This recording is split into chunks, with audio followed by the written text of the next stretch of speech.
শাকিব খান ছাড়া দ্বিতীয় কোনো পুরুষকে ভাবতে পারি না, শবনম বুবলী। বর্তমানে শাকিব খানের সঙ্গে এক ছাদের নিচে থাকেন না বুবলী। 2018 সালের 20 জুলাই শাকিব খানকে বিয়ে করেন বুবলী। 2 বছর পরে অর্থাৎ 2020 সালে মার্চে জন্ম হয় ছেলে শেহজাদ খান বীরের। যদিও 2 বছর সে কথা লুকিয়ে রেখেছিলেন শাকিব বুবলী, 2022 সালে প্রকাশ্যে আনেন ছেলের কথা। তার কয়েক মাস পরে হঠাৎ বুবলির সঙ্গে তাদের সম্পর্ককে অবৈধ বলে ঘোষণা করেন শাকিব খান। যদিও বুবলির দাবি তারা সময় নিচ্ছেন, তাদের বিবাহ বিচ্ছেদ হয়নি, কিন্তু মাঝে মধ্যেই অপু শাকিব বুবলি এই ত্রিয় সমীকরণ নিয়ে চর্চা উঠে আসে। অপু বিশ্বাস অভিনেতার প্রথম স্ত্রী। শোনা যায় অপু থাকাকালীন বুবলির সঙ্গে পরকীয়া সম্পর্কে জড়ান শাকিব খান। তারপর এক প্রস্ত কাদা ছোড়াছুড়ি হয়েছে।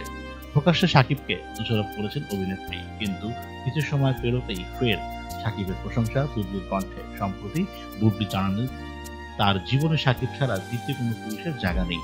একটি বেসরকারি টেলিভিশনে ঈদ পূর্ববর্তী দেওয়া এক সাক্ষাৎকারে এমনটা জানান শবনম বুবলী, যেখানে এই নায়িকাকে উপস্থাপক প্রশ্ন করেন আগামী দিনগুলোতে কি একইভাবে কাটিয়ে দিবেন কিনা।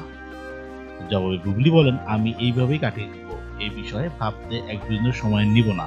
আমার সন্তানই এখন সবকিছু, কোনো প্রেম সম্পর্ক কিছুই আমার কাছে ঘেঁষতে পারবে না। আগামীতেও চলচ্চিত্র, সন্তান, পরিবার সেসবই সময় দিব। উপস্থাপক তাকে পাল্টা প্রশ্ন করেন, যখন নায়িকা হিসেবে কেরিয়ার শেষ হবে তখন কি এই সিদ্ধান্ত পরিবর্তন হবে? নতুন কোন সম্পর্ক বা বিয়ের বিষয়ে ভাববেন না? বুবলি সাফ উত্তর, এই সিদ্ধান্ত কখনোই বদলাবে না। আমি যখন নায়িকা থাকবো না তখনও না। জীবনের এই পর্যায়ে এসে মনে হয় আমি এভাবেই থাকবো, এভাবেই চলতে চাই। শাকিব ব্যতীত জীবনে অন্য কোনো পুরুষের জায়গা নেই বলেও জানান বুবলি।